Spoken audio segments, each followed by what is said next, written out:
Yeah, yeah, yeah.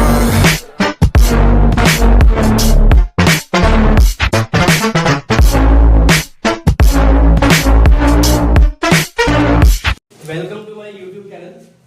मैं आप सभी का स्वागत करता हूँ अपने चैनल पे। आज हम नया कॉन्सेप्ट शुरू कर रहे हैं जिसका नाम है नेशनल इनकम। ठीक है, तो नेशनल इनकम अगर किसी को पता है नेशनल इनकम के बारे में तो कोई बताएगा। चलो मैं स्टार्ट करता हूँ। नेशनल इनकम, यहाँ पे डेफिनेशन है। नेशनल इनकम क्या होता है? National income is the sum total of factor income earned by normal resident of a country during the period of an accounting year।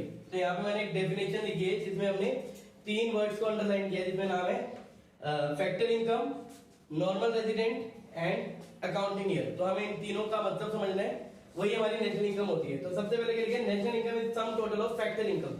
तो फैक्टर इनकम क्या होती है? फैक्टर इनकम का मतलब, फॉर एग्जाम्पल यहाँ पे दो लोग हैं, एक का नाम है स्नेहा और दूसरे का नाम है आदर्श। स्नेहा क्या है? स्नेहा यहाँ पे है प्रोड्यूसर। जैसा कि हम फर्स्ट चैप्टर में पढ़ चुके हैं कि हमारे दो सेक्टर होते हैं, एक प्रोड्यूसर और दूसरा हाउस होल्ड सेक्टर। ठीक है, स्नेहा हमारी प्रोड्यूसर सेक्टर है और आदर्श क्या है? हमारा house hold sector. Producer sector मतलब इसका स्नेहा को कोई चीज को प्रोड्यूस करना है, तो इसको प्रोड्यूस करने के लिए इसे चार चीजें चाहिए। क्या क्या चाहिए? कौन बताएगा? मैं।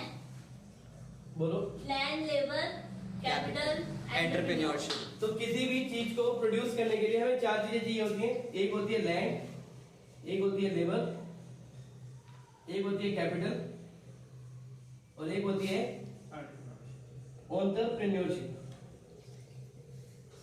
इन सबको हम क्या बोलते हैं? इन सबको हम बोलते हैं factors of production. Factors of production. Factors of production. तो स्नेहा को प्रोडक्शन करनी है तो उसे ये चारों चीजें चाहिए। ठीक है, स्नेहा ये चीजें कहां से लेगी? आदर्श से, मतलब आदर्श से नहीं, हाउस होल्ड सेक्टर से। मतलब जितने भी लोग होंगे, कोई भी दे सकता है, कोई एक्स वाई जेड किसी से भी ले सकती है।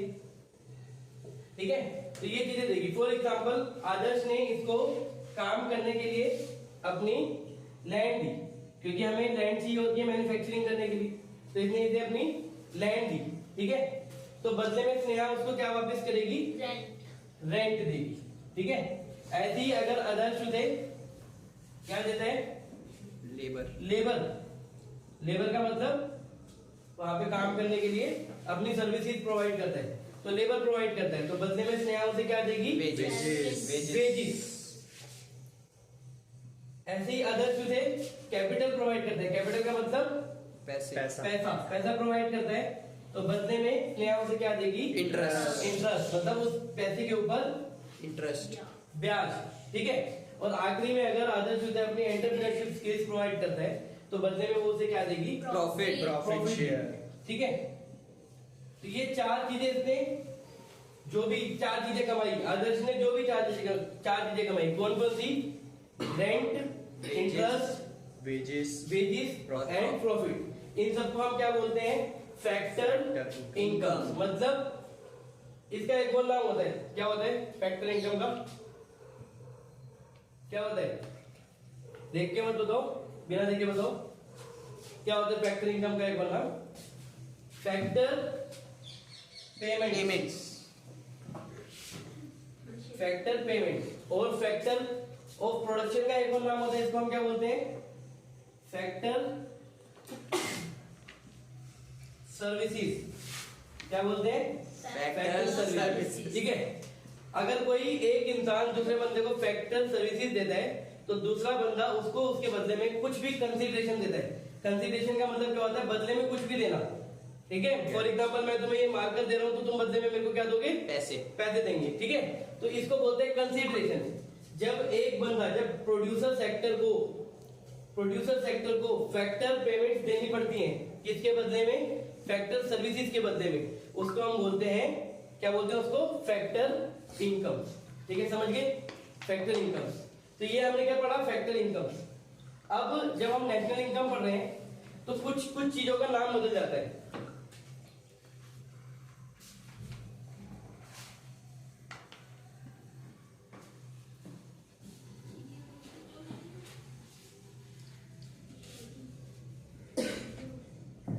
क्या नाम बदल जाता है? जैसे हम नेशनल इनकम पढ़ रहे हैं तो फैक्टर इनकम्स में 4 पार्ट बताए हमने। क्या क्या बताए? सबसे पहले बताया था लैंड, रेंट, इनकम इसके रेंट, रेंट। तो रेंट का नाम तो रेंट ही रहता है, रेंट ही बोलते हैं इसे। Wages, wages and salary, salaries, interest and cost. इसको हम क्या बोलते हैं नेशनल इनकम के केस में? मतलब वेजिस एंड सैलरीज तो बोलते हैं, लेकिन इनका एक मेन हेड होता है जिसे बोलते हैं हम कंपनसेशन ऑफ, क्या बोलते हैं? Employees, compensation of employees. इसका मतलब क्या हो गया? कंपनसेशन का मतलब जो भी पैसा एम्प्लॉइज को मिल रहा है, तो एम्प्लॉइज को सिर्फ वेजिस एंड सैलरीज नहीं मिलती, और भी बहुत सारी चीजें मिलती है। जैसे उनकी सैलरी पे पीएफ मिलता है, उनको बोनस मिलता है, ग्रेच्युटी मिलती है। ये सारे टर्म्स क्या होते हैं हम बाद में पढ़ेंगे, लेकिन ये सारा पैसा भी इनको मिलता है। तो वेजिस एंड सैलरीज आ जाएगा इसमें, ठीक है? एक हो गया हमारा इंटरेस्ट, इंटरेस्ट, और चौथा क्या हो गया हमारा? Profit, profit. प्रॉफिट। तो ये 4 चीजें। अब हम डेफिनेशन पे आते हैं दोबारा। National income is sum total of factor incomes. मतलब जब हम इन सारी चीजों को ऐड कर देंगे, रेंट को, कंपनसेशन ऑफ एम्प्लॉइज को, इंटरेस्ट को और प्रॉफिट को, वो क्या कहलाती है? हमारी नेशनल इनकम। लेकिन उसके लिए 2 कंडीशंस हो रहे हैं। क्या कंडीशंस हैं? पहली कंडीशन, इसके द्वारा आनी चाहिए income by normal resident, by normal resident. Normal resident क्या होता है? जो बाउंड्रीज कंट्री की, जो 1 साल से ज्यादा कंट्री। नॉर्मल रेजिडेंट का मतलब होता है जिसके लिए 2 कंडीशन बताई गई है। पहली, नॉर्मल रेजिडेंट का मतलब ये इंसान जो भी है XYZ, फॉर एग्जांपल हमारी एक अभिनेत्री है जिसका नाम है प्रियंका चोपड़ा, उसके हस्बैंड का नाम क्या है? Nick Jonas. निक जोनस, ठीक है? वो इंडिया में आया, और इंडिया में आके वो कितने टाइम तक इंडिया में रहा? कितने टाइम तक? 1 साल। 1 साल तक। 1 साल का मतलब कितना होता है? 365 दिन। तो वो आया 365 दिन इंडिया में रहा वो, ठीक है? इंडिया में आने के बाद उसने क्या करा? इंडिया में आने के बाद वो खेतों में गया, बैठा, गाने गाए, और क्या करेगा खेतों में जाके? और क्या करेगा? वो तुम करते हो, ठीक है? और क्या करेगा खेतों में जाके? गन्ने खाएगा, मतलब जो भी करेगा, खेतों में गया, ठीक है? और 365 दिन इंडिया में रह के वो वापस चला गया। तो क्या उसे हम नॉर्मल रेजिडेंट बोलेंगे? नहीं बोलेंगे। तो नॉर्मल रेजिडेंट कहलाने के लिए सिर्फ एक कंडीशन नहीं होती, 2 कंडीशन होती है। एक, वो हमारे देश में 1 साल रहना चाहिए, और दूसरा लीगल फॉर्मेलिटीज, उसका इकोनॉमिक इंटरेस्ट इंडिया में रहना चाहिए। इकोनॉमिक इंटरेस्ट मतलब वो जो एक्टिविटीज कर रहा है उससे वो क्या कमाए? पैसे कमाए, ठीक है? तो पहली चीज, वो भारत में कितने दिन रहा हो? 1 साल। और दूसरी चीज, वो उस एक्टिविटीज से, जो मतलब भारत में रह के जो भी एक्टिविटीज कर रहा है वो, उससे उसने क्या कमाया हो? पैसा कमाया हो, उसको बोलते हैं इकोनॉमिक इंटरेस्ट। इकोनॉमिक इंटरेस्ट को अगर हम इकोनॉमिक्स की लैंग्वेज में बोले तो 3 चीजें करी हो उसने यहाँ पे। या तो उसने प्रोडक्शन करी हो, या तो उसने कंजम्पशन करी हो, या तो उसने इन्वेस्टमेंट करी हो। अगर ये तीनों एक्टिविटी वो यहाँ पे कर रहा है, जब तुम बुक्स में पढ़ोगे तो लिखा होगा वहां पे नॉर्मल रेजिडेंट क्या होता है कि एक बंदा इंडिया में रहा हो, और बीच में और नहीं लिखा होगा, मैंने यहाँ पे और लिखा है ना, समझाने के लिए लिखा है। क्या लिखा होना चाहिए बीच में? एंड का मतलब दोनों एक्टिविटीज होनी चाहिए, दोनों कंडीशन पूरी होनी चाहिए। अगर इन दोनों में से कोई भी एक कंडीशन वो पूरी नहीं करता तो वो हमारे देश का रेजिडेंट नहीं कहलाता। रेजिडेंट अलग होता है, सिटीजन अलग होता है। सिटीजन का मतलब क्या होता है? जो बाय बर्थ यहीं हो, जो बाय बर्थ यहीं पे, ठीक है, वो यहीं पे पैदा हुआ, उसको हम बोलते हैं सिटीजन। और रेजिडेंट का मतलब क्या होता है? जो हमारे देश में 1 साल रहा, ठीक है, उसको हम नॉर्मल रेजिडेंट का नाम देते हैं। तो क्या हो गया? National income is the sum total of factor income earned by normal resident of a country during the period of an accounting year, कितने पीरियड के लिए? Accounting. अकाउंटिंग ईयर के लिए। अकाउंटिंग ईयर क्या होता है हमारा? 1 साल। अप्रैल से 31 मार्च। एक साल से 1 अप्रैल से लेके 31 मार्च। ठीक है, अगर हम अपने इस साल की इनकम को चेक कर रहे हैं तो हम ये सारी कंडीशन चेक करेंगे। सबकी rent income, rental income, wages, salary सबको प्लस कर देंगे तो हम जो भी इनकम पे पहुंचेंगे वो क्या कहलाएगी? हमारे देश की नेशनल इनकम कहलाएगी। ठीक है, डन। चलो, जैसे हमने बोला कि it is the sum total of factor income, तो हमारी इनकम भी दो टाइप की होती है। कौन कौन सी? एक होती है फैक्टर इनकम और दूसरी होती है हमारी ट्रांसफर इनकम। Transfer income. इनका एक और नाम होता है, एक नाम होता है फैक्टर इनकम का अर्नड इनकम, और इसका क्या होता है? Unearned income. Unearned income. Income.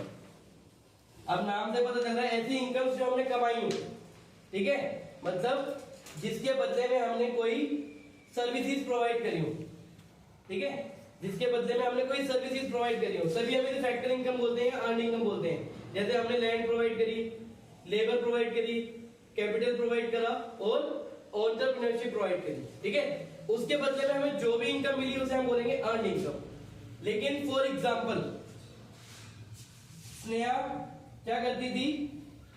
सुबह सुबह उठती थी, नहा धो के फटे हुए कपड़े पहन के गली में चली जाती थी, यहाँ से फटे हुए कपड़े यहाँ से, और जाके करती थी पैसा दे दो, पैसा दे दो। उधर से दूसरा बंदा आया और उसने क्या करा, इसके हाथ में 50 रुपए लगी। क्या लगे? 50 रुपए। ठीक है, उस बंदे के लिए ये क्या होगी? डोनेशंस। क्या होगी? डोनेशंस। डोनेशंस। और स्नेहा को 50 रुपए मिल गए। अब क्या हम इस 50 रुपए को नेशनल इनकम में ऐड करेंगे? नहीं। नहीं करेंगे, ये ऑलरेडी हम ऐड कर चुके होंगे। जब ये 50 रुपए उस बंदे ने कमाए होंगे, या तो रेंट से कमाए होंगे, या इंटरेस्ट से, या सैलरी से, या एंटरप्रेन्योरशिप से, कहीं से तो कमाए होंगे, या प्रॉफिट कमाया होगा, तो हमने ऑलरेडी ऐड कर दिए। ठीक है, तो ये वाले पैसे हम नेशनल इनकम में ऐड नहीं करेंगे। तो ऐसे इनकम को क्या बोलते हैं हम? Transfer income. इसका एक और नाम होता है अर्नड इनकम, और इसे हम बिल्कुल लेमैन की लैंग्वेज में एक और चीज बोल सकते हैं, one sided income. One sided income. एक और बात कह सकते हैं इसको, या तो हम यूनिलेटरल इनकम। यूनिलेटरल का मतलब होता है वन साइडेड। ठीक है, जब भी कोई इनकम वन साइडेड ट्रांसफर करती है, इसके क्या क्या एग्जांपल है? जैसे डोनेशन देना, चैरिटी और डोनेशन एक ही बात होती है। गवर्नमेंट वेलफेयर करती है, ठीक है, हमें हमारे पेरेंट्स इंडिया के बाहर गए हैं घूमने या कमाने के लिए और वहां से पैसे भेज रहे हैं, ठीक है, गिफ्ट्स मिल रहे हैं, तो ये सारी चीजें क्या आ जाती है? वन साइडेड में आ जाती है। तो जब हम नेशनल इनकम की कैलकुलेशन करेंगे तो हमें एक चीज रखनी है माइंड में, क्या कि हमें ट्रांसफर इनकम को प्लस नहीं करना। इंश्योरेंस ठीक है? में जो पैसा मिलता है वो किस में आता है? इंश्योरेंस में जो पैसा मिलता है वो हमारा फैक्टर इनकम का नहीं होता, तो उसको हम बाद में डिस्कस करेंगे। बहुत सारे मेथड्स होते हैं नेशनल इनकम निकालने के, तो हम उसको बाद में डिस्कस करेंगे। फैक्टर इनकम का पार्ट नहीं होता है वो भी, फिलहाल अभी अपना इतना मान के चलेंगे कि वो फैक्टर इनकम का पार्ट नहीं है। हमें नेशनल इनकम निकालने के 3 मेथड होते हैं। कौन कौन से? एक इनकम मेथड, दूसरा एक्सपेंडिचर मेथड और तीसरा वैल्यू एडिड मेथड। तो उन तीनों मेथड के हिसाब से हम देखेंगे कहाँ पे वो प्लेस करता है, लेकिन अभी फिलहाल के लिए वो फैक्टर इनकम का पार्ट नहीं है। ठीक है, और कोई डाउट? चलो ठीक है। तो गाइस, मैंने अपने नेशनल इनकम का पहला पार्ट बनाया है, तो आगे पूरा चैप्टर हम कवर करेंगे नेक्स्ट वीडियोस में। अगर आपको मेरी वीडियोस पसंद आए तो मेरे चैनल को लाइक, सब्सक्राइब एंड शेयर करें और ज़्यादा से ज़्यादा अपने दोस्तों तक पहुँचाएं। Thank you so much.